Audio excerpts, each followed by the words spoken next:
예, 안녕하세요. 이제 수업 시작하도록 하겠습니다. 자, 오늘 보실 내용은 이제 RC 파트별로 어떤 식으로 우리가 공부를 해야 되고 어떤 내용들이 시험에 출제되는가 그걸 정리를 하겠습니다. 그래서 오늘은 약간 이미 공부를 많이 하셨던 분들이 이제 총정리 개념이라고 보시면 될 거고, 이제 처음 시작하시는 분들은 앞으로 내가 계획을 어떻게 짜서 어떻게 접근을 해야 되는가, 이런 거 이제 볼 수 있는 시간이라고 보시면 됩니다. 자, 오늘 여러 가지 내용을 다루게 되는데, 나중에 보시면 아시겠지만, 굳이 억지로 외우거나 이러실 내용은 거의 없을 겁니다. 이런 게 있구나, 이런 게 있었지 정도로 이제 이해를 하시면 될 것 같아요. 조금 가벼운 마음으로 들으셔도 될 것 같습니다. 자, 우선 제일 먼저 보실 게, 나중에 가면 결국 제일 중요한 문제가 이거죠. 실제 시험에서 제일 중요한 요소 중에 하나가 뭐냐면, 시간 배분입니다, 결국. 특히 시험 경험이 대부분 다 있으실 것 같으니까 보통 우리가 첫 번째 시험이나 두 번째 시험 같은 경우는 이제 시간 조절에 실패를 해서 뒤쪽에 문제를 많이 찍죠. 보통 사람 이제 자기 실력마다 다르긴 하지만 경험치가 또 다르긴 하지만 보통 첫 번째 시험 치면 10문제 이상은 찍고 나오는 게 정상이라고 보시면 됩니다. 다 풀고 나오는 게 오히려 좀 이상해요. 시간 관리가 그만큼 어렵기 때문에. 그래서 보통 우리가 후반부에 나오는 그 이중지문 독해 같은 경우는 보통 10문제 이상, 10문제 이상이면 두 쌍이죠. 두 쌍 이중지문. 심지어는 20개 이상 이렇게 찍고 나오는 사람들이 있는데 보통 우리가 10개 정도면 이제 그 상대평가긴 하지만 대략 50점, 20문제 정도면 100점. 그래서 50점에서 100점 정도를 그냥 내 실력에 상관없이 시간 조절을 못해서 많이 날리는 경우가 굉장히 많습니다. 그래서 시간 조절은 결국 우리가 연습을 계속 해야 되지만 나중에 시험에서 결국은 가장 중요한 요소 중에 하나가 되게 됩니다. 그래서 시간 관리 말씀을 드릴 건데 우리가 파트별로 우선 보시면 자, RC란 파트가 5, 6, 7 이렇게 세 가지 파트로 나뉘게 되죠. 자, 파트 5 같은 경우는 101번부터 140번까지 40문제. 그다음에 파트 6는 141번에서 152번까지 우리가 이미 많이 풀었고, 자, 그리고 파트 7 같은 경우는 153번에서 마지막 200번까지가 이렇게 구성이 됩니다. 파트 7이 당연히 비중이 제일 크고 각 파트별로 어떤 식으로 시간을 배분을 하냐면, 자, 우리가 총 주어지는 시간이 몇 분입니까? 시험에서 RC 75분이 주어지죠. 75분이 주어지는데 이 75분은 이런 식으로 보통 배분을 해요. 이게 상대적인 거긴 하지만 보통 파트 5 40문제에 15분 안에 들어와야 됩니다. 그죠? 그리고 파트 6 같은 경우는 글 4편 12문제 대략 한 10분 정도. 얘는 글 전체를 봐야 되니까 시간이 조금 더 문제당 걸리는 시간이 좀 많다고 보시면 돼요. 그리고 파트 7 같은 경우는 이제 나머지 시간이 50분인데 자, 여기서 잠시 말씀드릴게. 15분, 10분, 50분을 합하니까 딱 75분이 나오죠. 근데 평소에 우리가 연습하실 때 75분 맞춰서 연습하면 안 되는 거 아시죠? 더 땡겨야 됩니다. 우리 시험장 가면 결국 뭐 해야 됩니까? 답을. 예, 마킹해야 되죠. 그래서 마킹도 있고 우리가 시험이니까 더 긴장하기도 하고, 그리고 나중에 무브로 또 문제 다시 돌아와서 봐야 되는 경우도 있으니까 결국 이대로 딱 맞추시면 안 되고 조금 더 땡겨서 푸셔야 됩니다, 사실은. 그래서 대략 우리가 통상 두 개 합치면 25분인데 보통 한 20분 안에 들어오면 좋아요. 20분 안에 한 5분 정도 땡겨가지고. 그리고 파트 7도 마찬가지입니다. 이 50분도 사실은 별로 긴 시간 아니죠. 다 풀어내기에. 근데 연습하셔가지고 결국 45분 정도 안에는 들어오셔야지 결국 한 10분 정도가 한 65분 정도가 이제 소요가 되니까 한 10분 정도로 확보를 하셔야지 우리가 마킹 시간이든지 여러 가지 다른 일에 쓸 수가 있을 겁니다. 그죠? 이런 것들을 이제 고려를 하셔야 됩니다. 그러나 지금은 편의상 15분, 10분, 50분 이렇게 나눠봤습니다. 조금 더 빨리 푸셔야 돼요, 결국은. 자, 그리고 나중에 연습하시다 보면 실전만 가고 850번 가면 이제 요게 보통 우리가 수업 시간에 제가 시간 드리는 거 있잖아요. 보통 10문제 3분 드리죠. 수업 시간 기준으로 말씀드리면 두 개 합쳐가지고 20분 아니고 보통 우리가 18분 기준으로 계속 연습을 할 겁니다. 18분 안에 들어가게끔. 이거 조금 더 노력하시면 사실은 15분 안에도 가능합니다. 그러니까 파트 5만 15분이 아니고 두 개 합쳐서 15분. 이것도 충분히 가능합니다. 그래서 즉 뭐냐면 전략은 파트 5, 6에 최대한 시간을 절약하면 우리가 파트 7에서 쓸 수 있는 시간이 그만큼 더 많이 확보가 되겠죠. 그래서 그런 식의 전략을 이제 짜시면 좋습니다. 될 수 있으면 빨리 풀고, 최대한 빨리 풀고, 빠르고 정확하게 풀고, 나머지 시간은 파트 7에 투자한다. 이렇게 보시면 돼요. 일반적으로는 20분, 45분 이렇게 이제 나누시면 됩니다. 자, 그리고 제일 오른쪽 칸 한번 보세요. 자, 이제 문제 하나당 우리가 늘 풀세트를 풀면서 연습하는 건 아니죠. 그래서 문제 내가 5문제만 오늘 풀겠다 또는 10문제만 풀겠다라고 할 때 참고하실 수 있는 사항이 뭐냐면 파트 5 같은 경우는 통상 한 문제당 20초 정도 잡으시면 됩니다. 자, 물론 이게 평균치기 때문에 20초라고 해서 모든 문제, 그러니까 길이에 상관없이 난이도 상관없이 무조건 20초 안에 풀어내는 게 아니라 우리가 쉬운 문제는 찍고 넘어가는 문제 많이 보셨잖아요. 그죠? 찍고 넘어가는 문제는 1, 2초면 충분합니다. 그죠? 빈칸 위치 보고 보기 종류 보고 1, 2초 안에 풀 수 있는 문제가 있는 반면에 뒤쪽에 130번대 이상 올라가면 굉장히 긴 문제, 그런데 해석까지 해봐야 되는 문제가 나오면 20초로는 부족한 문제도 틀림없이 있을 겁니다. 3, 40초 이상 쓰이는 것들. 그런 거에 다 감안을 하셔야 되지만 통상 한 문제당 20초 정도 잡고 내가 10문제 푼다. 곱하기 20 이런 식으로 계산을 하셔가지고 시간 재고 연습을 하시면 돼요. 자, 그리고 파트 6 마찬가지입니다. 이것도 별로 의미는 없어요. 한 문제당 30초인데 어차피 글 한 편에 글이 3개가 나오죠. 그래서 대략 글 한 편당, 파트 6는 글 한 편당 요 정도 잡고 연습을 하시면 돼요. 문제 세 문제 글 한 편을 1분 30초에서 2분 안에 들어오겠다라고 목표 잡으시면 되고 나중에 연습 많이 하시다 보면 그리고 최근에는 파트 6가 조금 글이 조금 짧게 나오는 편이기 때문에 어떤 글들은 1분 안에도 들어올 수 있습니다. 그래서 여기서도 이제 시간을 절약할 수 있습니다. 어쨌든 평소에 연습할 때는 요 정도 시간을 놓고 연습을 하시면 돼요. 글 한 편당 파트 6 글 한 편당 1분 30초에서 2분 정도 내가 들어오겠다 그렇게 생각하시면 됩니다. 그래서 요거는 별로 의미는 없습니다 사실. 자 그리고 파트 7도 마찬가지입니다. 파트 7만 풀어도 우리가 파트 7을 풀세트를 매번 풀기는 힘들죠. 그래서 우리가 보통 나눠서 푸는데 오늘은 뭐 단일 지문 3개만 풀겠다. 오늘은 뭐 이중 지문 2쌍만 풀겠다. 이런 식으로 우리가 연습이 들어가는데 자, 그럴 때 참고할 수 있는 게 뭐냐면 문제 한 문제당 1분 잡으시면 됩니다. 자, 단일 지문의 경우 문제가 제일 적게 나올 때 몇 문제 딸려 나옵니까? 2문제 나오죠. 제일 많이 나올 때. 5문제 나오죠. 특히 176번부터 180번까지 그런 것들. 그래서 2문제가 나오면 2분 잡으시면 돼요, 대략. 그리고 문제가 5개가 딸려 나왔다 5분 정도 잡으시면 됩니다. 그런 식으로 이제 시간 계산하셔서 하나씩 풀 때는 그렇게 시간 관리를 하시면 되고, 여기서 조금 이제 설명드릴 게 뭐냐면, 밑에 요것부터 볼게요. 파트 7은 당연히 우리가 기계적으로 또 적용시키기 힘든 게, 파트 7은 지문의 길이, 그리고 난이도, 그리고 문제의 종류에 따라서 시간이 더 걸릴 수도 있고 덜 걸릴 수도 있습니다. 그런 것들은 감안을 하셔야 됩니다.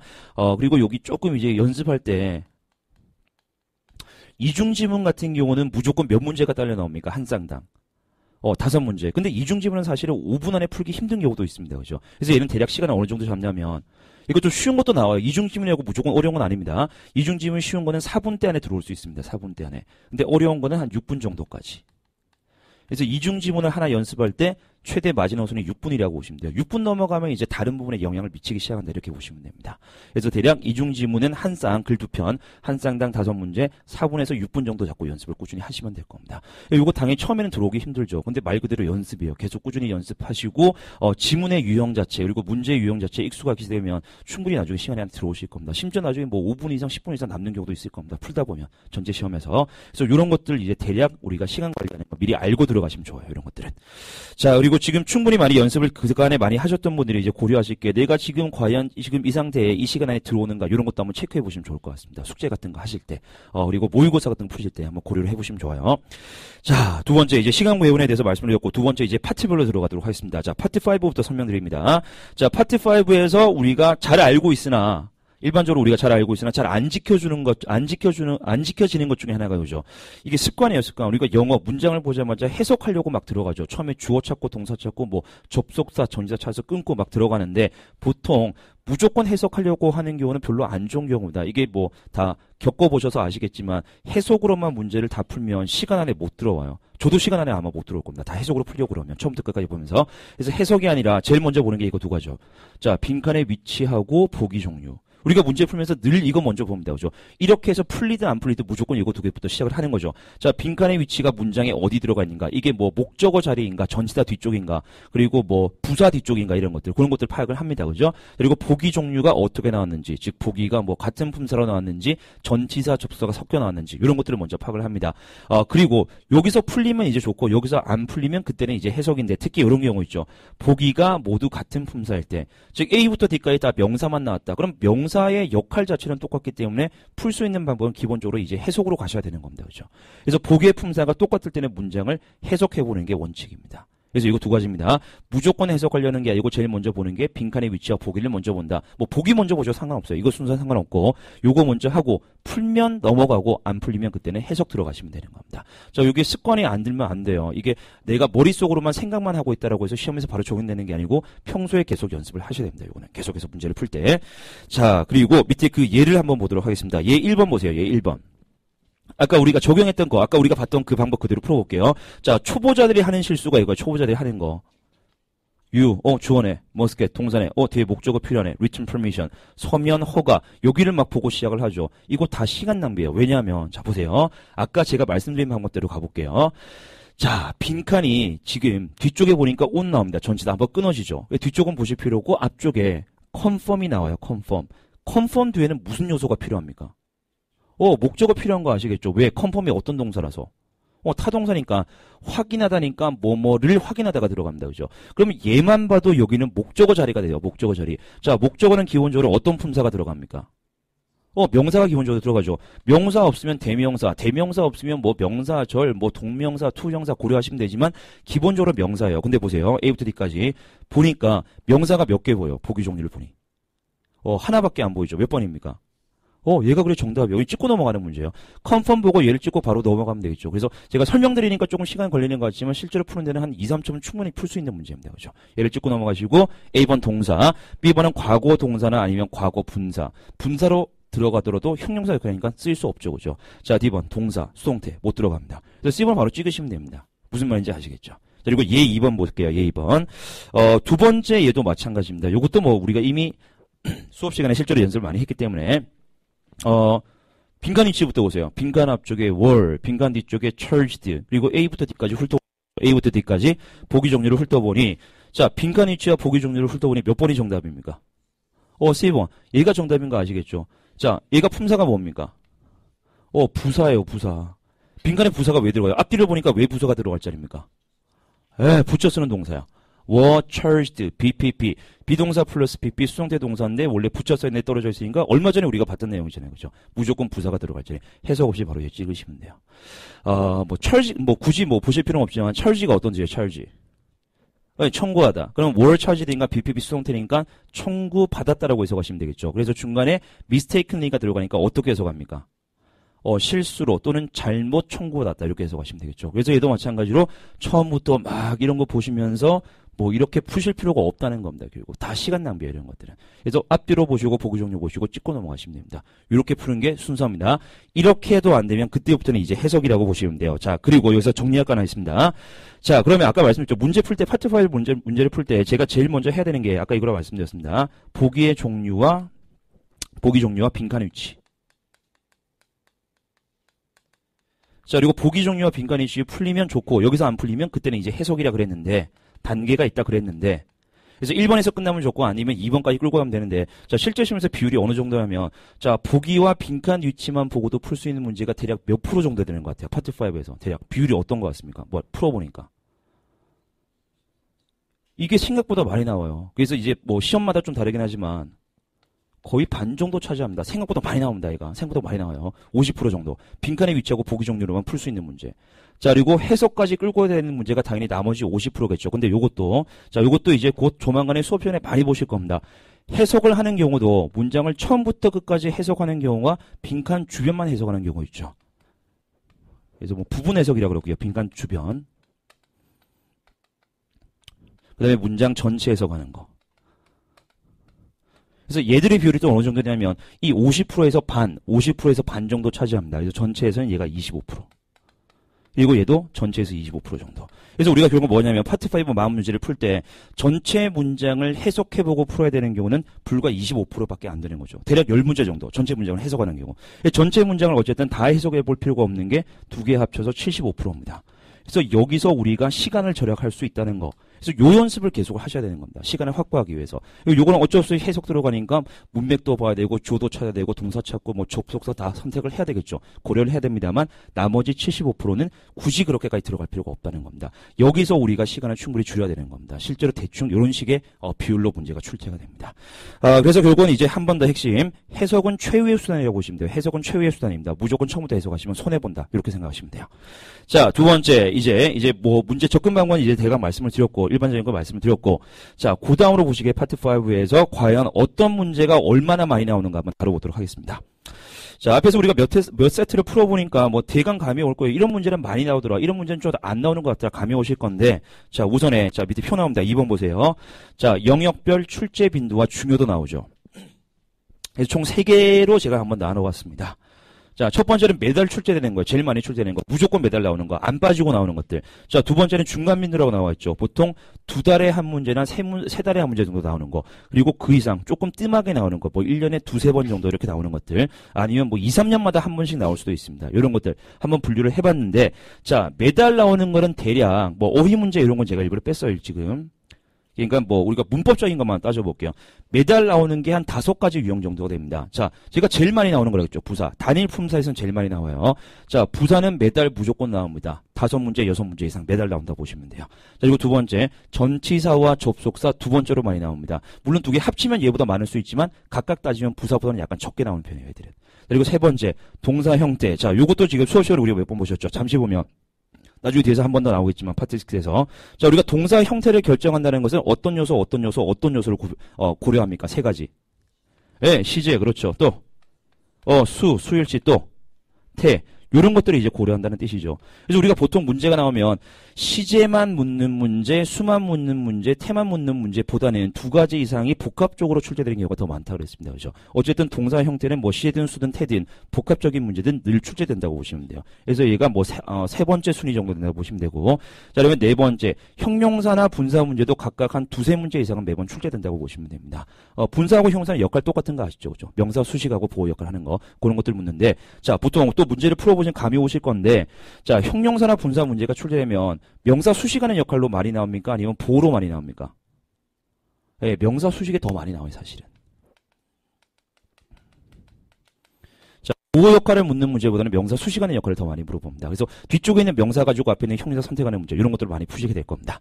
자, 다섯 번째 대명사. 대명사도 안 빠지고 나옵니다. 단, 대명사는 나중에 뒤에 설명드리겠지만, 대명사 지금까지 풀어보니까 제일 많은 유형이 어떤 게 정답으로 많이 나옵니까? 네, 소유격.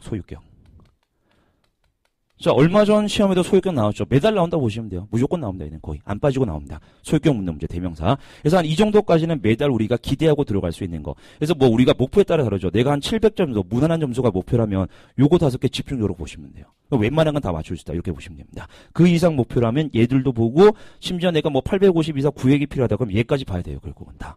그래서 점수 목표대별로 별로 이제 중요도가 다르기 때문에 이런 것도 고려를 하셔서 공부를 하시면 좋습니다. 자, 두 번째 볼게요. 출제되지는 않지만 2달이나 3달 정도에 한 문제 정도 출제되는 거. 자, 상관 접속사. 뭐 예를 들면 아무거나 뭐 어떤 거 있습니까? 상관 접속사. A, B 둘 다 뭐 있습니까? 예, 보스 A and B겠죠. A, B 둘 중에 하나 뭐 있습니까? either A or B 그런 것들 매달 출제되지는 않죠. 보통 2달에 한 번거리라고 보시면 돼요. 이런 것들. 그러나 뭐 쉬운 문제고. 자, 두 번째 등위 접속사 있죠. 등위 접속사 and, but, also, 뭐 nor 이런 것들. 등위 접속사 역시 매달 출제되지는 않습니다. 부사절 접속사는 매달 나오지만 등위 접속사는 매달 나오지는 않아요. 거의 2달에 한 번 걸. 등위 접속사 같은 경우도 뭐 우리가 쉽게 접근을 할 수 있지만 단 이제 요거 두 개를 굳이 비교를 하자면 보통 우리가 상관 접속사 문제가 나올 때는 해석을 합니까 안 합니까? 보통은. 예, 보통 안 하죠. and 나왔으면 앞에 보스 찍고 이러죠. 보스 나왔으면 뒤에 and 찍고 이런지. 근데 등위 접속사는 보통 어떤 문제예요? 뭘 해봐야 되는 문제? 예, 얘는 보통 해석을 해봐야 되는 문제예요. 보통은. 그래서 등위 접속사는 의외로 난이도가 좀 있는 경우가 많습니다. 해석까지 들어가야 되는 경우. 그리고 특히 문장 구조가 복잡하게 나오는 경우가 있기 때문에.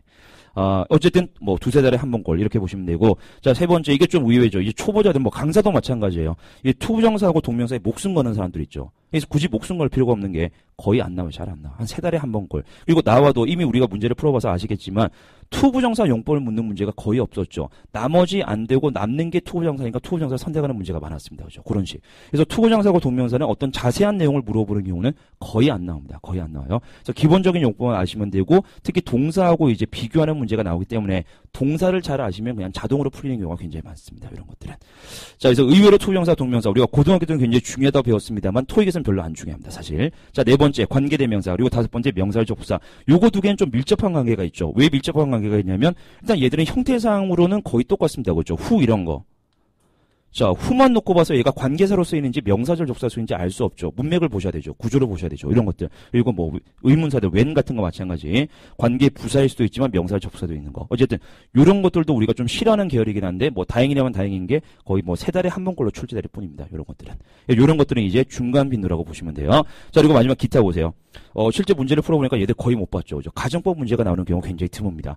거의 한 3년 만에 몇 달 전에 한번 출제됐습니다. 몇 달 전 아니고 올해 초에 한 문제 출제되었고 1월 달에. 그리고 도치 구문도 그렇게 자주 출제는 안 되죠. 뭐 1년에 한 2-3문제 정도. 요 정도 비율로 나온다고 보시면 돼요. 이런 것들은 이제 굳이 내 목표가 한 800점까지 목표면 굳이 여기까지 팔고 들어갈 필요는 없습니다. 알면 좋지만 물론. 그 이상의 목표면 당연히 아셔야 됩니다. 이런 것들도. 자, 그래서 이런 거 빈도와 중요도별로 내가 어떤 학습 방법, 접근 방법이라든지 아니면 내가 우선순위를 둬야 되는 것들 그런 것들 목표로 잡으시고 공부를 하시면 도움이 될 겁니다. 자, 그래서 잘 나오는 것들부터 잘 안 나오는 것까지 쭉 정리를 했습니다. 자, 그 다음에 이거 문법적인 요소만 보셨죠. 그 다음에 3번 보세요. 밑에 3번. 자, 이제 어휘 볼게요. 어휘. 어휘는 어떤 게 얼만큼 많이 출제가 되는지 보겠습니다. 자, 어휘 문제는 3번입니다. 어휘 문제별 출제 빈도. 제가 3가지로 나눠봤어요. 제일 많이 나오는 거. 그러니까 제가 늘 문제 풀다가 이거는 무조건 중요하다고 유형이 2개죠. 동사 어휘 문제하고 부사 어휘 문제는 무조건 중요할 수밖에 없는 게 각각 3문제 이상 보통 출제가 돼요. 동사 어휘 문제 3문제 이상.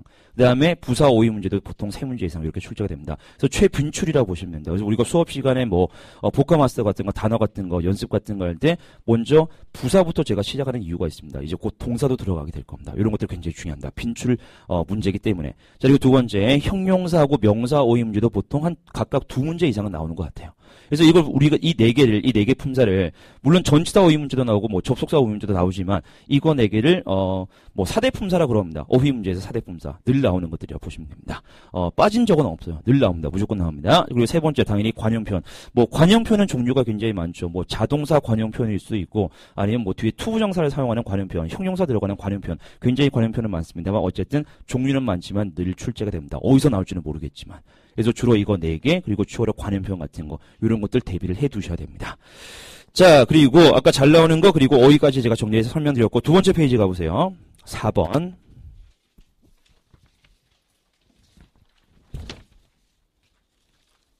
자, 4번은 이제 부사입니다. 아까 뭐 이거 따로 강조드릴 필요도 없고 우리가 너무 잘 아는 거 이제. 자, 부사는 자, 2가지 유형 나온다 그랬죠. 부사 위치 묻는 거. 자, 우리가 3가지 유형 정리했습니다. 그죠? 한번 간략하게 복습할게요. 자, 부사는 1번 어디하고 어디 사이에 들어간다.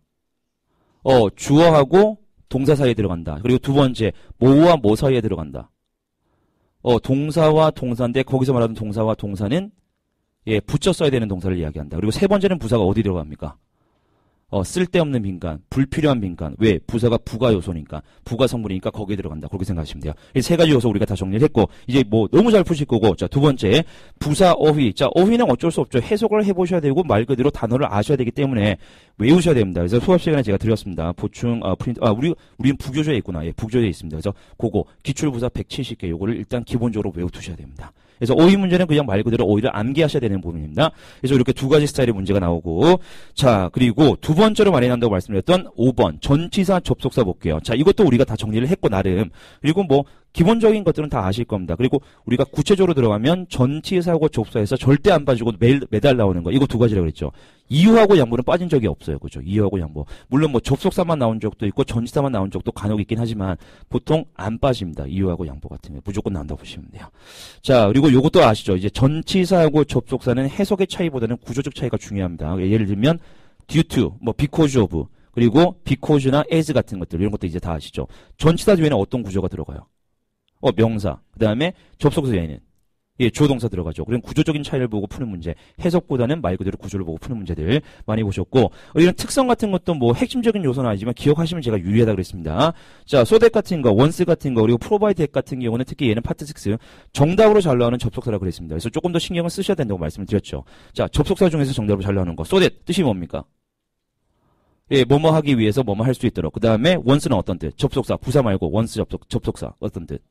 일단 뭐뭐 하면. 자, 그리고 provide that은 if, 그죠? 또는 providing that.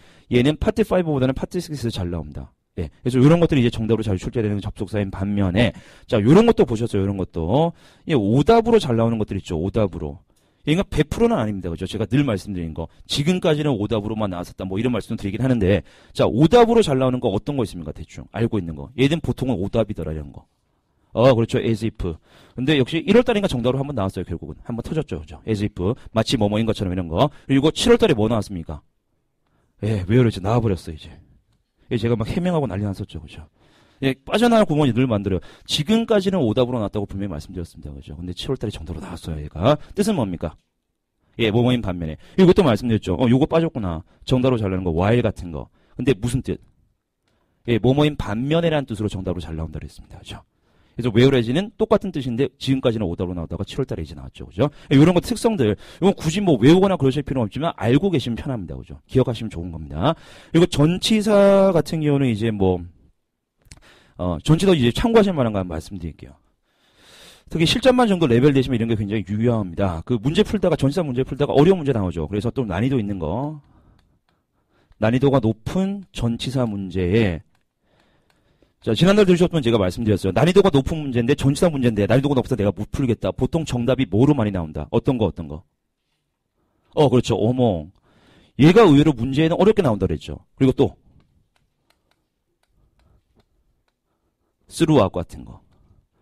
예, 이런 것들은 정답으로 잘 나오는데 난이도가 있는 문제 출제가 되는 편입니다. 어몽이라든지 스루아웃 같은 경우. 예, 풀다가 막혔는데 얘가 지금 보기에 나와 있다. 그럼 조금 더 신경을 한번 써보시는 게 유리합니다. 이런 것들은 정답으로 잘 나옵니다. 자, 그에 비해서 이제 오답으로 잘 나오는 그 전치사, 뭐 지금까지는 단서를 답니다. 지금까지는 오답으로 나왔던 전치사가 있다 그랬죠. 뭐 위쪽으로 한 뜻을 가진 거. 예, onto. 7월달에 다 나왔어요. 근데 또 오답으로 나왔어요. 역시 이번에도 오답. 그래서 이런 것들은 이제 뭐 잘 모르겠으면 우리가 불행한 경우이긴 하지만 찍어야 되는 경우는 좀 피해 가시고 얘들은 좀 찾아가는 거, 조금 더 신경 쓰시는 거 그렇게 생각하시면 됩니다. 그래서 뭐 모든 단어나 모든 어휘가 다 중요한 똑같은 빈도로 나오지는 않습니다. 그래서 그런 것들도 알아두시면 편합니다. 이런 것들.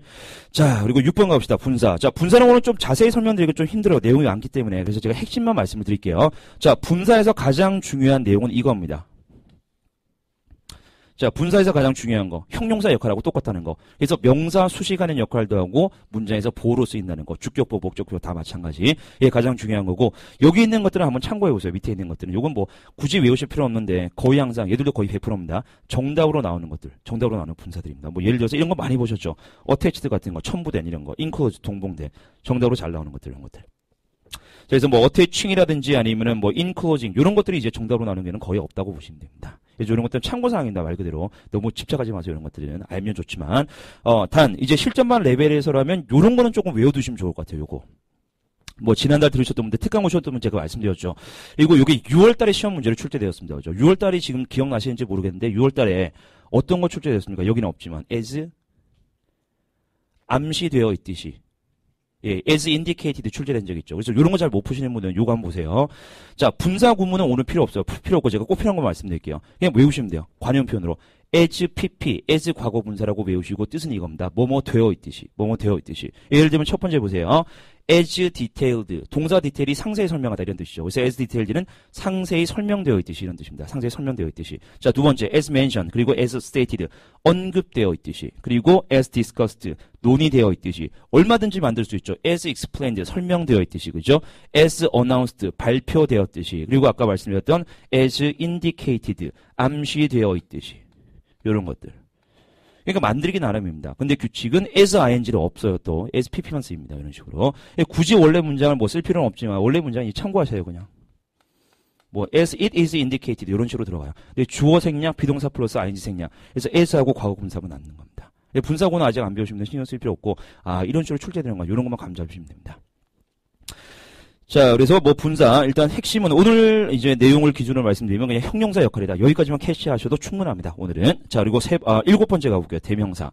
자, 대명사는 아까 미리 제가 말씀을 드렸습니다만 대명사는 매달 출제됩니다. 근데 매달 출제되긴 하는데 나오는 게 딱 정해져 있어. 대명사 문제가 만약에 10문제가 나오면 8문제, 9문제는 소유격 문제예요. 소유격 묻는 거. 자, 소유격은 대명사 중에서 어떤 역할을 합니까? 팔품사로 치면. 약간 형용사하고 비슷한 역할을 하는 거 아시죠? 뒤에 있는 명사를 수식하거나 한정해 주는 역할을 합니다. 즉 my 같은 거 뒤에는 반드시 명사가 따라다니죠. 유어 뒤쪽에 명사. 그거 생각하시면 돼요. 쉽게 풀리고 어려운 문제 절대 아니죠. 그리고 빨리 풀 수 있는 문제입니다. 그러나 늘 출제되는 거. 자, 2번. 이게 지난 1년 동안 약간 경향이 바뀐 게 이거예요. 2번. 자주는 아닌데 이상하게 주격 대명사 묻는 문제가 잘 나와요. 주격 대명사 묻는 문제. 이거 간혹 문제 풀다 보면 오늘 뭐 문제 전제를 보여드릴 수 없지만 이런 거 나옵니다. 예를 들어서 뭐 이런 거 있죠.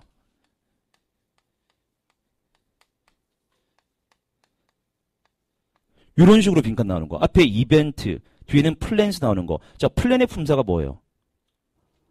플랜의 품사가 뭐예요? 플랜.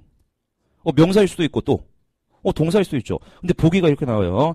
she를 쓸래, her를 쓸래, 뭐 horse를 쓸래. 주로 이거죠. 주격 쓸래, 소유격 쓸래 묻는 거. 자, 소유격이 들어간다면 뒤쪽에 플랜은 뭐가 됩니까? 이거 명사가 되겠죠. 그녀의 계획. 근데 얘가 들어갈 수 있겠습니까? 못 들어가 있습니까? 문장 전체를 안 봐도. 못 들어가죠. 그녀의 계획, 즉 얘가 명사가 되면 어떤 문제가 생깁니까? 앞에도 명사가 있어. 복합 명사도 아니고 이상하잖아. 그러면 얘는 뭐로 봐야 됩니까? 예, 동사로 봐야 돼요. 그래서 답이 she가 주어겠죠. 그러면 지금 주어 동사가 나왔는데 앞에 명사가 나와버렸죠. 결국은 여기에 뭐가 생략된 겁니까? 대시 생략된 거예요. 이런 식의 문제가 잘 나와요. 그녀가 계획하는 행사 이런 식으로. 그래서 일부러 접속사 대시 생략해버리고 뒤쪽에 주어 동사가 들어가는 형태의 문제를 출제를 가끔은 합니다. 이런 식으로. 그래서 얘는 주격이지만 별로 쉬운 문제는 아니죠. 잘 안 보이니까 그죠. 문장 제일 앞에 주어가 들어가는 형태가 아니기 때문에. 그래서 주격은 조금 덜 나오지만 실전만 해서는 중요합니다. 좀 기억을 해두셔야 된다. 이런 유형은. 자, 그래서 일부러 뒤쪽에 있는 단어는 동사 명사가 다 된 단어를 일부러 집어넣어요. 이런 거 아니면 스케줄 이런 단어들 있죠. 그런 것들을 많이 집어넣습니다. 자, 그래서 참고하시면 됩니다. 자, 그리고 세 번째, 역시 지난 1년 동안 꾸준히 많이 늘어난 문제. 부정대명사 문제, 이제 최근에 거의 잘 나온다 보시면 돼요. 부정대명사. 자, 부정대명사 일일이 설명드리기 힘든데, 정해져 있지 않은 것을 가리키는 겁니다. 제가 몇 개만 예를 들어볼게요. 이런 거.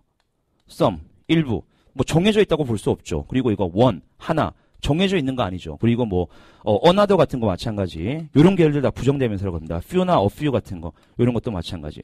자, 근데 문제를 풀어보신 분들은 아시겠지만, 부정대명사 어휘 문제는 얘들을 해석을 해보고 푸는 문제보다는 어떤 문제가 대부분이다. 예, 수일식. 그래서 예를 들면 이런 거죠. 원은 단수 취급입니까? 복수 취급입니까? 불가산 취급입니까? 원이니까. 단수 취급이잖아요. 그죠? 자, 그런데 썸 가볼게요. 썸은 무슨 취급이야, 썸? 복수일 수도 있고, 불가산일 수도 있고, 문맥에 따라서. 그죠? 자, 어나더는 무슨 취급이에요? 단수 취급이에요. few나 a few는?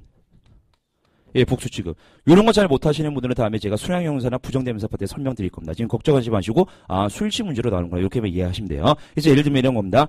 원 뒤쪽에 동사가 들어갈 때 is가 들어갑니까? are가 들어갑니까? 원 뒤에는. 당연히 is. 자, another 뒤에는 is가 들어갑니까? a가 들어갑니까? 예, is. 그런데 few나 a few 뒤에는 is입니까? 합니까? 예, 이번에 a가 들어가는 거예요. 이런 식으로 푸는 문제입니다. 해석하고 푸는 문제가 아니라. 그래서 부정대명사 역할이 그 비중이 확 늘어났지만 나오는 것은 수일치 문제로 나온다. 즉 어렵게는 안 나온다고 보시면 돼요. 겁먹으실 필요 없습니다. 부정대명사. 자, 그리고 네 번째, 요즘 조금 뜸하죠. 원래는 꽤 나왔었는데 네 번째, by oneself, on one's own, 혼자서 혼자의 힘으로 스스로 알아서 이런 뜻으로 쓰이는 역시 관용 표현, 특히 by oneself, 제기대명사 들어간 관용 표현. 이런 것들도 요즘은 좀 뜸하긴 하지만 미리 대비는 해두셔야 될 겁니다. 조만간 나올 것 같아요. by oneself 같은 경우는 또는 on one's own 같은 경우는. 자, 그래서 대명사는 이 정도입니다. 주로 1번, 2번, 3번이라고 보시고 1번이 제일 많이 나오고 무조건 나온다고 보시면 돼요. 1번은. 자, 그다음에 8번 가겠습니다. 8번도 이거 기억해 두시면 굉장히 유용한 포인트입니다. 자, 명사 문제가 늘 나오죠. 명사 문제가 늘 나오는데 명사 문제 중에서는 뭐 어휘 문제를 제외하면 제일 많이 물어보는 게 이겁니다. 단수 명사 쓸래, 복수 명사 쓸래, 불가산 명사 쓸래. 즉 명사의 종류를 구분하는 문제. 근데 일단 포인트부터 말씀드릴게요. 요령인데 대부분 명사를 선택하는 문제는 만약에 풀다가 헷갈리면 복수 형태가 정답이 많아요. 80% 이상. 그리고 특히 명사 중에서 사람을 나타내는 명사 있죠. customers 이런 거, 고객들 이런 것들, 아니면 뭐 executive 이런 거, 임원들 이런 것들이 나오면 보통 90% 이상이 복수 명사가 정답입니다. 헷갈리시면 복수적으로 가시면 돼요. 요령 중에 하나입니다. 예를 들면 이런 거 볼게요. 이런 거. 자, 1번 보세요. 1번. 자, 1번. 빈칸 있죠 보세요. 무조건 처음부터 보지 마시고 앞에 attract 동사로 어떤 뜻입니까? 끌다, 끌어모으다, 유치하다. 근데 you라고 나왔으니까 여기에 목적어 명사가 들어가야 되겠죠. 그죠? 새로운 뭔가를 유치하다. A부터 D까지 보세요. A부터 D까지 일단 들어갈 수 있는 명사가 몇 개 있습니까? 명사 몇 개? 2개 보이죠? C번하고 D번 있죠? C번하고 D번 차이는 뭐예요? 얘는 단수고 얘는 복수. 이게 너무 쉬운 건데 시험에서 긴장하다 보면 잘 안 보여요. 잘 안 보이죠? 손님이 한 명이니까 두 명이니까 막 고민을 하는데 고민할 거 없죠. 얘는 왜 못 들어갑니까? 단수니까 관사가 없으면 못 들어가죠. 그래서 여기에 뭐 어가 들어가든 더가 들어가든 뭔가 필요합니다. 단수가산 명사니까 쓸 수가 없는 거죠. 그래서 복수 명사가 정답이에요. 근데 시험 문제에 우리가 급하다 보니까 이거 잘 안 보인다. 그럼 모르겠다. 에라 모르겠다. 그냥 복수형으로 가자. 이렇게 가시면 됩니다. 보통은 들어왔습니다. 복수 명사가. 자, 그래서 요령으로 푸는 거는 요령에 의존하는 건 안 좋지만 안 되면 이 방법 한번 써보시기 바랍니다. 대부분 복수 명사가 정답이다. 자, 그리고 더 어려운 거 보세요. 밑에 예 2번 보세요. 예 2번. 얘는 정말 많이 틀리는 문제 중에 하나입니다. 자, 예 2번도 빈칸 있지 않아 보세요. 빈칸 있지. 자, 빈칸이 더 뒤쪽이야. 근데 뒤쪽에 오브가 나왔어. 무슨 품사 들어갈 자리? 명사 들어갈 자리. 명사 들어갈 자리. 근데 A부터 D까지 보세요. 명사나 명사 역할하는 게 몇 개 보입니까? A부터 D까지.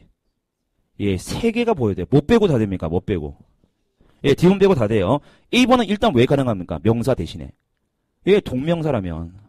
현재 분사라면 이제 가능성이 없지만 동명사라면 역할이 명사 역할이기 때문에 일단 명사 자리는 들어갈 수 있죠. 근데 동명사, 해석 여부 떠나서 이 경우는 뭐 때문에 못 들어갑니까? 관사 때문에 못 들어간 것이죠. 동명사는 명사 역할이지만 관사하고 같지 않습니다. 그렇죠? 그래서 탈락. 근데 보세요. 이제부터 문제입니다. 본격적인 문제. 자, B번, 디테일. 명사로 어떤 뜻이에요? 세부사항, 그죠? 세부사항. 가산 명사입니까? 불가산 명사입니까?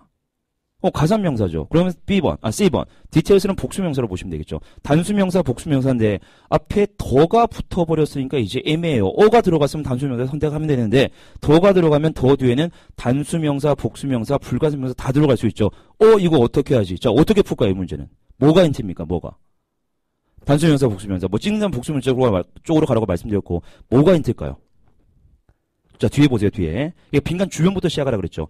자, 뭐에 관한 세부사항이 하면 앞으로 있을 뭐, acquisition이 뭐예요? 인수. 합병은 뭐예요, 합병? 예, 뭐죠? 얘는 인수입니다, 인수. 앞으로 있을 인수에 관한 세부사항을 논의한다 그래. 그럼 우리가 회사 회사를 인수를 하는 입장이니까 회사를 인수하는데 세부사항이 하나겠습니까? 두 개 이상이겠습니까? 두 개 이상이겠죠. 하면 상식적으로, 그죠? 회사를 인수하는데 세부사항이 하나밖에 없다. 5만 원 주고 살게. 이거밖에 없다. 말 안 되죠. 5만 원 주고 사는데 몇 명을 우리가 그대로 고용할 거고 몇 명은 자를 거고 어디에다가 지사를 만들 거고 다 세부사항이 여러 가지가 들어가겠죠. 그죠? 하나만 있을 수가 없습니다. 상식적으로. 그래서 복수가 들어가는구나. 이렇게 풀면 되고 이게 안 되면 찍어야 된다면 복수명사 쪽으로 가는 게 안전하다. 이런 뜻입니다. 예. 그렇게 푸시면 됩니다. 예, 2번은 많이 틀리는 문제였습니다. 자, 세 번째 페이지 가봅시다. 세 번째 페이지. 자, 이게 조금 자질구레하는 것들. 매달 나오지는 않는 것들입니다. 자, 9번하고 10번입니다. 9번하고 10번. 자, 9번하고 10번은 뭐냐면 아까 두세 달마다 한 문제 나오는 거 주로 한 세 달마다 한 문제 정도 나오는 것 같아요. 관계대명사 문제 그리고 명사족사 문제인데 자, 관계대명사 볼게요. 이것도 제가 뭐 조금 위험한 방법이지만 다 이런 거 말씀드렸던 것 같아요. 자, 관계대명사는 주격하고 소유격하고 목적격이 있죠. 뭐는 정답으로 잘 안 나온다. 예, 목적격은 정답으로 잘 안 나와요. 전체 다 뒤쪽에 들어가는 거 빼면 거의 안 나온다고 보시면 됩니다. 그래서 정답은 주로 주격하고 소유격이에요.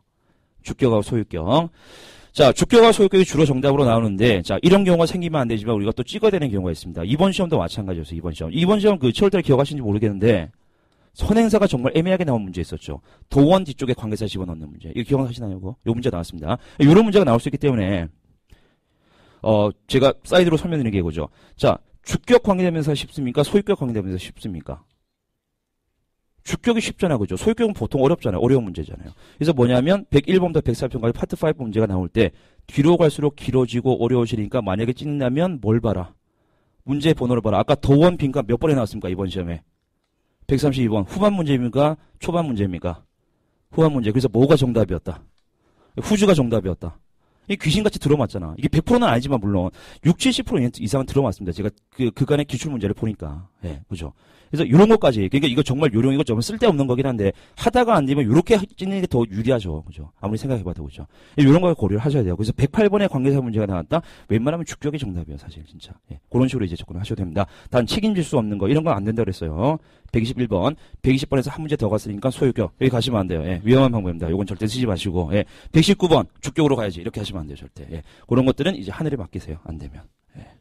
자, 어쨌든 관계대명사 말씀드렸고, 명사절 접속사는 최근의 경향이 뭐냐면 명사절 접속사 종류가 많았죠, 아까.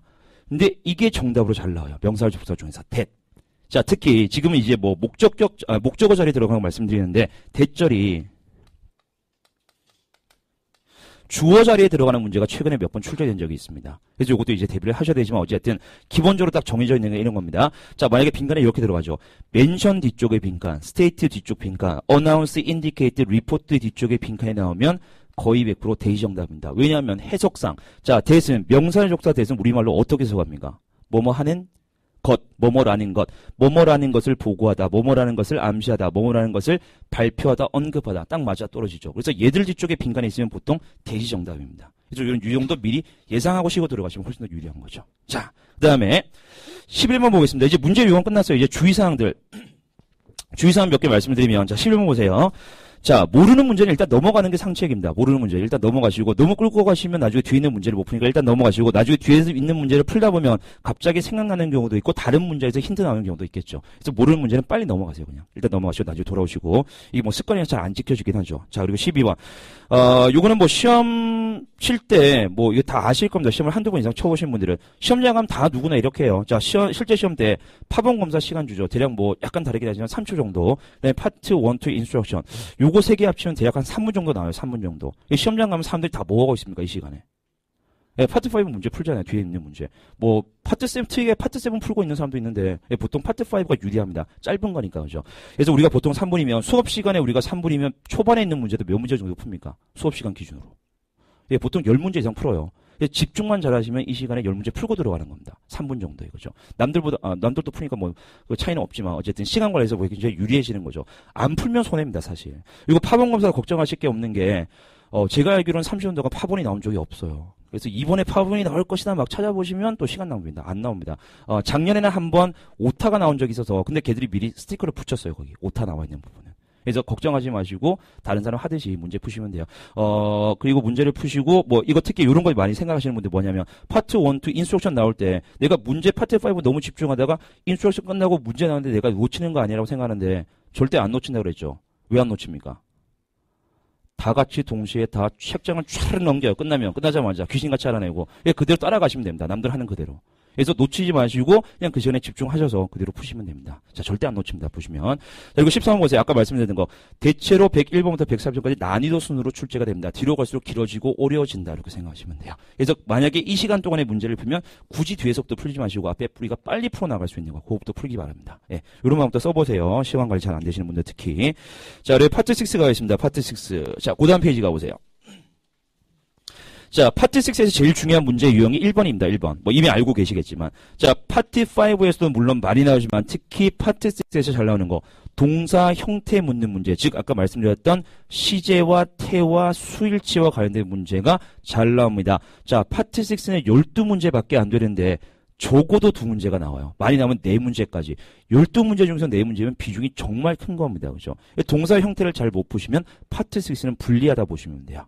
자, 그래서 무조건 많이 나오니까 잘 알고 들어가셔야 되고 또 이겁니다. 파트 6는 특징이 글 한 편이 통째로 나오기 때문에 해당하는 문장만 봐서는 안 풀리는 경우 몇 번 있었죠. 우리가 이미 풀어봤지만 그때는 뒤에 있는 문장을 보든지 아니면 앞에 있는 문장을 한 번 더 보든지 딴 데서 힌트를 찾으셔야 됩니다. 글 한 편이 통째로 주어지다 보니까. 그래서 글 전체의 문맥을 파악하시면서 내려가셔야 돼요.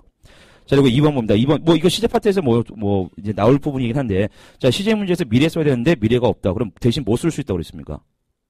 현재나 현재 진행. 그리고 자세하게 들어가면, 가까운 미래는 미래 대신에 현재를 사용한다. 그리고 시간표나 일정에서는 미래 대신에 현재 진행을 사용한다. 근데 그냥 합쳐서 기억해서 상관없다고 그랬죠. 헷갈리게 안 나오니까. 그래서 그대로 쓰시고, 이런 설명들은 그냥 참고하시면 됩니다. 이거 다 아시는 것들이기도 하고. 자, 그리고 3번 마찬가지. 밑에 예를 한번 볼게요, 예를. 자, 요 문장 한번 보세요. A부터 D까지 보기부터 보겠습니다. left are leaving, leaves, have left. 이렇게 4개의 동사가 나와 있고, 혹은 A번은 과거 분사일 수 있고. 근데 빈칸의 위치상, 얘가 주어니까 여기에 동사가 들어갈 자리죠. 그죠? 동사 들어갈 자리. 그래서 냈다 동사로 보시면 되는데, 동사 4개가 뭐가 다릅니까, 일단? 일단 시야 다르죠. 근데 봅시다. 복합적인 문제가 나올 수 있으니까, 또 뭐도 다릅니까? leaves도 있고, a나 have가 있으니까. 예, 수도 다르죠. 태는 어때요, 태? 태는 똑같죠. 다 능동이죠. 그래서 시제나 수인데, 일반적으로 우리가 시제 파악하는 게 쉽습니까? 수가 쉽습니까? 그래서 수부터 가볼게요. 자, 주어가 employees니까, 뭐는 안 돼요, 이제? C번은 안 돼요. 이거 빼고 시작할게요. 얘를 미리 안 빼두시면 나중에 좀 힘들어질 수 있습니다. 미리 빼시고. 자, 그 다음에 나머지 3개는 정말 시제인데, 문장을 조금 더 뒤에 보니까, 시간 힌트가 뭐로 나와 있습니까? 예, tomorrow after는 나왔죠. 그럼 뭐 써야 돼요? 예, 미래, will live. 근데 없어. 미래 써야 되는데 미래가 없어. 그럼 뭐 씁니까, 대신? 현재나, 근데 아까 현재는 지워버렸죠. 수일 때문에. 현재나 뭘 쓴다? 예, 현재 진행. 그래서 B번 정답. are living을 선택하시면 되는 겁니다. 이런 식으로 시험 문제 나온다. 파트 6에서. 그죠? 그래서 이런 거 미리 대비를 해두시고, 자, 밑에 3번. 이건 설명만 나와 있는 거 볼게요. 자, 시제 문제에서 이제 반대로, 얘는 잘 안 나와요, 사실. 잘 안 나옵니다. 많이 안 나옵니다. 반대로 이제 과거를 써야 되는데, 과거형 동사가 보기에 없다. 그럼 완료형 찾아가시면 돼요. 현재 완료, have be, has pp, 또는 과거 완료, had pp를 찾아가시면 됩니다. 얘도 대신 쓸 수 있는 시제라고 보시면 돼요. 자, 그 다음에 4번 가겠습니다. 4번. 자, 4번이 파트 6에서 두 번째로 많이 나온다고 보실 수 있겠습니다. 4번은 뭐냐면, 접속부사 문제입니다. 접속부사 문제. 접속부사 문제는 최소한 한 문제는 나온다고 보시면 돼요. 한 문제나 2문제 정도.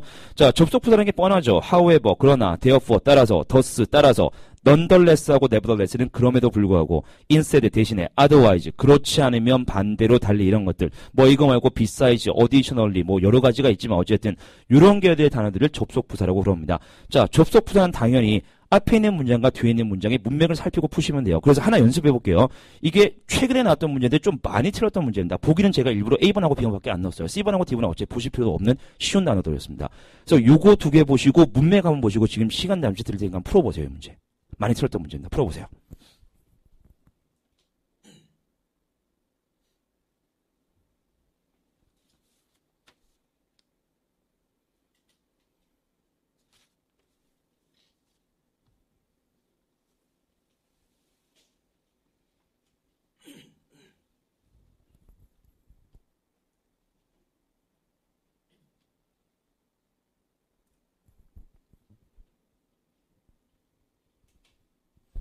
자, 애매하죠? 사실 풀려보니까, 그죠? 둘 다 되는 것 같죠?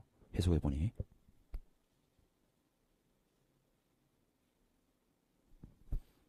자, 같이 봅시다. however 정답으로 하신 분. however 정답으로 하신 분. 자, instead 정답으로 하신 분. 조금 비슷하게 나온 것 같아요. 정답은 however가 정답이에요. however 정답. 이게 우리말로는 잘 안 풀린다. 보세요. 근데 내용 볼게요. We will promptly replace. 우리가 즉각 교체해드리겠습니다. 결함 있는 물건은 즉각 교환해드리겠습니다. With the brand new one. 새 걸로 교환해드린다고 그러죠. 근데 빈칸 뒤에 보세요. You must bring the original receipt. 뭘 가져와야 된다고 그럽니까? 영수증 원본을 가져와야 된다 그래요. 오리지널 리시트 영수증 원본 with you. 당신과 함께 영수증 원본을 가져와야 됩니다. 그래서 1번 넣어볼게요. 해석은 돼. 일단 둘 다. 자, 우리가 즉각 교환해드리겠습니다. 그러나 영수증을 가지고 와야 됩니다. 괜찮죠? 자, B번 들어갑니다. instead 대신에. 자, 우리가 즉각 교환을 해드릴게요. 즉각 교환해드릴게. 대신에 영수증은 들고 오십시오. 우리말로 해석되죠. 근데 B번이 왜 안 되고 A번이 정답이냐면 A번이 정답인 이유보다 B번이 왜 안 되냐면 대신에라는 말은 둘 다 할 수 있다는 뜻입니까? 아니면 둘 중에 하나만 하겠다는 겁니까? 대신에라 그러면 둘 중에 하나만 하겠다는 뜻입니다. 그죠? 생각해 보세요. 대신에 둘 중에 하나만 하겠다는 뜻이죠. 둘 다 하겠다는 뜻이 아니죠. 근데 보세요. 우리가 교환만 해줄게. 영수증은 들고 오지 마. 또는 우리가 교환 안 해줄게. 영수증 들고 와. 이런 문맥이 아니죠. 분명히. 자, 영수증 들고 오는데 그러나 당신이 죄송합니다. 교환은 해주는데 그러나 네가 할 일이 있다. 영수증은 들고 와라. 이겁니다. 결국 문맥은. 그래서 instead가 들어갈 때는 둘 중에 하나는 포기해야 되는 상황이라 보시면 돼요. 대신에니까. 그죠? 무슨 말인지 아시겠죠? 이렇게 생각하셔서 푸는 문제지 그냥 단순하게 우리말로 해석해서 풀 수는 없는 문제입니다. 그래서 접속 부사는 보통 쉽게 나오지만 이렇게 까다롭게 가끔씩 나온다고 보시면 돼요. 이런 것들. 기본적인 어휘도 아셔야 되지만 문맥을 정말 잘 살피셔야 됩니다. 대신에가 들어가면 둘 중에 하나는 포기해야 된다. 이렇게 생각하시면 돼요. 자, 그래서 접속 부사까지 굉장히 중요한 접속 부사까지 보셨습니다. 자, 그리고 이제 파트 7 가봅시다. 우리가 제일 힘들어하고 제일 싫어하는 파트 7. 자, 파트 7은 사실 요령까지 말씀드린다고 해서 크게 도움될 건 없습니다, 사실. 파트 7은 정말 연습이 중요하고 특히 최근 한 1년, 한 2년 동안은 정말로 진짜로 뭐 영어 실력이나 독해력을 묻는 식으로 많이 나오기 때문에 어쩔 수 없어요. 진짜 영어를 잘해야지 잘 풀어낼 수 있는 부분이라고 보시면 됩니다. 결국 연습을 정말 많이 하시고 특히 복습, 지문을 여러 번 반복해서 보셔야 돼요. 지문에 익숙해질 때까지. 그래서 그만밖에 없지 예전처럼 이 문제가 나왔으니까 여기를 보고 이 문제 나왔으니까 저기를 보고 이런 것들은 거의 안 통해요. 요즘. 요령이 거의 안 통한다고 보시면 됩니다. 그래서 조금 고생을 많이 하고 연습을 많이 하시게 되는 부분이 이제 파트 7이라고 보시면 돼요. 자, 가장 제가 강조드리는 원칙은 이겁니다. 이거 강사마다 다 틀리고 사람마다 스타일이 다 틀린데 제가 추천드리는 방법은 지문을 먼저 보지 말고 질문을 먼저 바라는 거. 자, 이게 일단 익숙해지면 훨씬 더 지문을 빨리 보고 이해를 하실 수가 있는 게 질문 먼저 보면 내가 어디에가 중요한 부분인지 미리 예상하고 들어가는 거죠. 내가 여기에 초점을 둬야 되겠구나. 금액이 얼마인지 물어봤으니까 금액을 집중적으로 봐야 되겠구나. 이런 거 알고 들어가는 거니까 질문을 먼저 보시면 유리합니다. 단 함정은 보통 우리가 지문에 한 두 문제 딸려나면 크게 문제가 없어요. 기억해야 되는데. 근데 한 지문에 문제가 5문제나 딸려 나왔는데 5문제를 쭉 보고 지문 한 두세 줄 보고 나면 어떻게 됩니까? 기억이 안 나. 4번, 5번, 3번, 4번, 5번 질문이 뭔지 기억이 안 나죠. 그래서 결국 뭐냐면 초반에는 써봤자 많이 낭패를 볼 겁니다. 근데 이게 쌓여서 연습이 되면 결국에는 다 기억을 해내세요. 그리고 이런 거죠. 지문이 이렇게 하나 있고 문제가 만약에 뭐 1번부터 5번까지 나와 있다. 그럼 메모 조금씩 하셔도 돼요. 1번 문제 주제 옆에 조금씩 쓰시고 얘는 금액을 물어보네. 얘는 어떤 두 사람의 관계를 물어보네. 이런 거 그냥 짧게 필기 같은 거 하시면서 메모 같은 거 하시면서 그냥 지문 보면서 슬쩍슬쩍 보시면 됩니다. 계속 왔다 갔다 이렇게 슬쩍슬쩍. 이런 식으로 이제 연습을 하시면 되니까 일단 익숙해지면 굉장히 유리합니다. 익숙해지기가 힘들어서 그렇지 일단 익숙해지면 정말 유리합니다. 시간 관리에서. 스피드에서 굉장히 유리합니다. 그래서 반드시 될 수 있으면 아직 습관이 안 드신 분들은 질문을 먼저 보시기 바랍니다. 자, 그리고 두 번째 이제 조금 세부상으로 들어가 볼게요. 근데 이게 주의사항부터 말씀드릴게요. 100% 적용되는 게 아니에요. 더더욱 최근 같은 경우는 안 통하는 것들도 굉장히 많습니다. 그래서 참고사항 정도로 보시면 됩니다. 자, 볼게요. 두 번째 질문과 정보의 위치. 예전에 진짜 귀신같이 들어맞았어요. 이런 것들. 거의 100%였는데 요즘은 안 그렇습니다. 일부러 이렇게 안 내요. 잘. 1번 보세요. 주제나 목적, 읽게 되는 대상이 누구인가를 묻는 문제는 지문의 초반에 보통 나오죠. 이건 상식적이긴 한데 요즘에 예외적인 경우가 어떤 게 있냐면 주제나 목적을 묻는 문제, 뭐 읽게 되는 대상도 마찬가지입니다. 이게 글의 중반이나 후반 그리고 막 흩어져 있는 경우 있죠. 그러니까 초반에 안 나오는 경우 그런 게 시험에 많이 나옵니다. 특히 어떤 글은 제가 조심하라고 그럽니까? 주제 묻는 문제에서 어떤 글은 주로 중반 이후에 나오는 게 많다. 예, 편지나 이메일 같은 거. 자, 편지나 이메일 같은 경우는 초반에 안 나오는 경우가 뭐 반 이상이라고 보시면 돼요. 이런 거죠. 우리가 편지 같은 게 나왔는데 뭐 친구한테 편지 쓰는 것도 마찬가지죠. 처음에 내가 친구한테 돈을 빌리고 싶어. 근데 첫 문장에 돈 빌려줘. 이렇게 쓸 수 없잖아요. 그죠? 말이 안 되죠. 처음에 뭐 합니까? 처음에 지난번에 만나서 반가웠다. 우리 오랜만에 와서 반갑다. 근데 지난번에 보니까 내가 살 많이 빠졌더라. 예뻐졌더라. 멋져졌더라. 하고 들어가고 두 번째 문달에 그런데 내가 사정이 안 좋으니까 돈 좀 빌려달라. 이렇게 나오죠. 그래서 편지나 이메일은 처음에 인사말 같은 게 많이 들어갈 수 있기 때문에 또는 사정 설명이 들어갈 수 있기 때문에 중반 이후에 주제나 목적이 나오는 경우가 있습니다. 그래서 이런 것들은 무조건 조심하셔야 돼요. 특히 편지나 이메일 나오면 초반에 안 나올 수 있겠구나. 예상을 하시고 들어가 준비를 하시고 들어가셔야 됩니다. 그래서 1번 기계적으로 적용시키시면 안 됩니다. 자, 2번 갈게요. 시간 일정 이름 이거 설명 들어봤자 도움도 안 돼요. 이거는 2번은 시간 일정 이름 비용 등의 구체적인 질문은 각 해당 항목을 찾는다. 모르는 사람이 어디 있어. 안 찾으니까 그렇지 그죠. 2번 특별히 도움은 안 돼요. 안 되고. 자, 3번 갑니다. 요거는 여전히 잘 들어맞습니다. 3번은. 자, 우리가 토익에 나오는 글 유형이 굉장히 많은데 특히 잘 나오는 게 뭐냐면 어떤 말 그대로 그렇죠. 그 구인 광고 같은 거 많이 나오잖아요. 구인 광고. 그런 거 생각하시면 돼요. 자, 구인 광고에서 지원 방법과 관련된 내용 그리고 연락처는 초반, 중반, 후반 어디 나오겠어? 예, 후반에 나오기 쉽습니다. 자, 구인 광고의 초반에는 주로 어떤 내용 나와요? 회사 소개. 그다음에 직책 소개. 중간에는 뭐 나옵니까? 중간에. 조건들 나오죠. 필수사항들, requirement나 qualification 나옵니다. 그리고 끝에 어디로 지원하십시오. 그리고 연락처는 이러이러합니다. 후반에 나올 수밖에 없죠. 그래서 얘는 거의 100% 정해져 있다고 보시면 됩니다.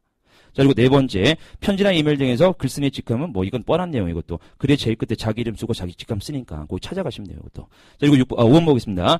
요거는 어떻게 보면 우리가 LC에서 파트 3나 파트 4하고 약간 비슷하다고 보시면 돼요. 특히 파트 4하고. 자, 당부, 부탁, 요청, 제의, 명령 이런 거. 남한테 뭔가를 부탁하거나 시키는 거. 이런 것도 처음부터 명령문 나오는 경우죠. 이거 해가 아니라 사정이 이러이러하니까 요거 좀 해 주십시오. 제일 끝에 들어가죠. 요런 내용들로 주로 제일 마지막에 나온다고 보시면 됩니다. 이거 어떻게 보면 상식적인 내용들이죠. 그래서 어떻게 조심하셔야 되는 내용들 말씀드렸고, 그리고 일반적으로 아직도 통용되는 내용들까지 잘 구분하셔서 적용을 하셔야 됩니다. 100% 적용하기 좀 무리가 있는 것들이 많습니다. 좀 조심하세요. 참고사항입니다. 말 그대로. 자, 그다음에 보기들의 특성. 요것도 알아두시면 좀 유용한 게 있을 겁니다. 그러니까 역시 100% 들어왔지는 않는데, 하다가 애매한 거, 꼭 이런 경우 있죠. 답답하게. C번 아니면 D번이 답인데 정말 두 개 구분 못하겠다. 이런 것들. 그럴 때 써먹으시면 돼요. 이런 것들은. 어떤 거냐면 처음에, 여전히 중요합니다. 늘 중요한 겁니다. 정보 찾기 문제에서 정답인 보기의 경우, 지문에 나왔던 표현하고 똑같이 나옵니까? 일부러 바꿔서 나옵니까? 일부러 바꿔서 나올 수밖에 없어. 그리고 우리가 패러프리즈하는 그러잖아요. 같은 내용인데 다른 표현 쓰는 거. 그래서 이겁니다. 만약에 C번인지 D번인지 모르겠는데 C번이 지문에 나왔던 표현이 그대로 나왔다. 거의 똑같이 나왔다. 그럼 피해 가시면 돼요. 일부러 바꿔서 나올 거니까, 그죠? 그래서 그걸 역이용하는 겁니다. 우리가 패러프레이징은. 자, 그리고 두 번째, 예를 들면 이런 겁니다. 지문에는 human resources, 인사과로 human resources 쓰는데 정답으로 나올 때는 일부러 바꿔서 나와요. personal department 이런 식으로 일부러 살짝 바꿔가지고 이런 것들.